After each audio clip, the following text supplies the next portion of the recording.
Bonjour, me revoilà. Ça faisait longtemps. 2010 n'est pas terminé, 2011 même pas commencé, que les éléphants politiques se présentent pour les élections 2012. On va perdre encore du temps. Toujours les mêmes, et je crois qu'il faut vraiment leur dire qu'ils arrêtent de se présenter, qu'il faut qu'un homme du peuple prenne les choses en main et que ces énarques doivent simplement l'aider à diriger. Ils sont issus de la même école, dans le même moule, et vivent encore sur la France d'hier qui a tiré ses richesses des colonies. Ce n'est plus le cas, surtout dans cette Europe très mal calibrée. Je vous rappelle que les textes ont été réalisés par Valéry Giscard d'Estaing, qui n'a pas fait un très bon mandat. Donc, la donne est dans vos mains. Il faut trouver le candidat qui est le plus à même de comprendre la France, qui ne sorte pas de ses écoles et qu'on n'a pas vu dans le clivage politique durant 20 ans.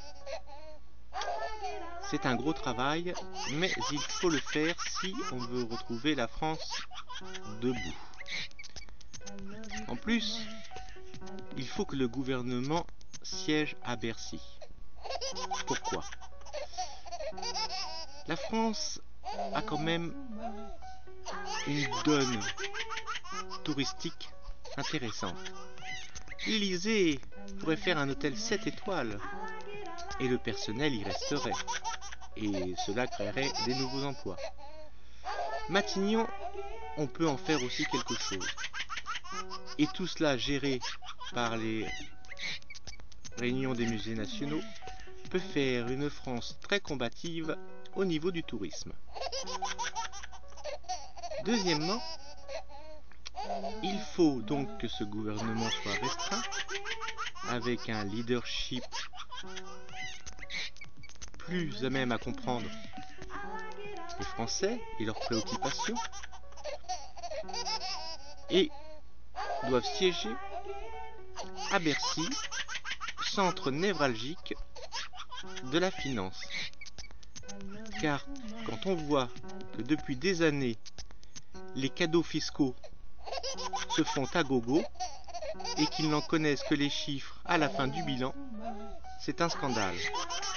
Connaissent-ils la comptabilité analytique ? On se le demande. Donc, il faut tourner la page de la France. Moi, je préconise la 6ème République. Un leader politique,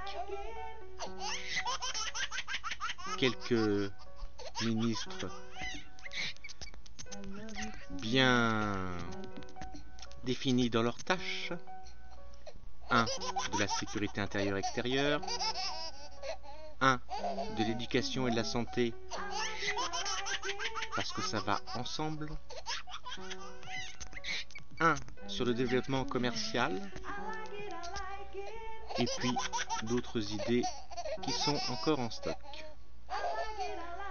Donc, je vous fais mon petit cinéma, où effectivement les cloches sonnent depuis longtemps, les serpents vous empêchent d'évoluer, et la France continue ses plans de rigueur sur plan de rigueur.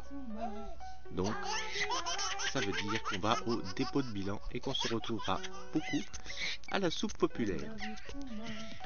Il faut renverser la tendance, commencer par aider la base, avec des solutions simples, attribution de terres pour des microcultures, pour se nourrir, se loger, et remonter sur la classe moyenne et finir sur les nantis, car gagner de l'argent c'est pas une honte, mais décrocher les wagons les plus pauvres des plus riches, c'est un scandale.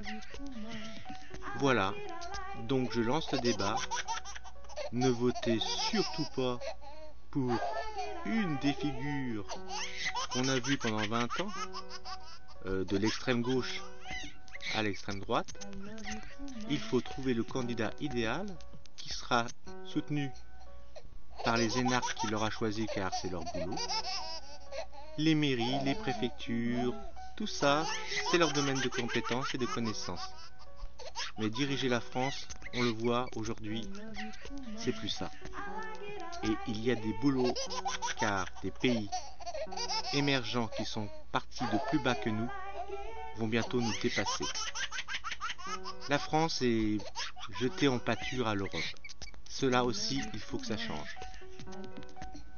Eh bien, j'ai lancé le débat dans le cadre de la démocratie et de la liberté d'expression. À vous de poursuivre.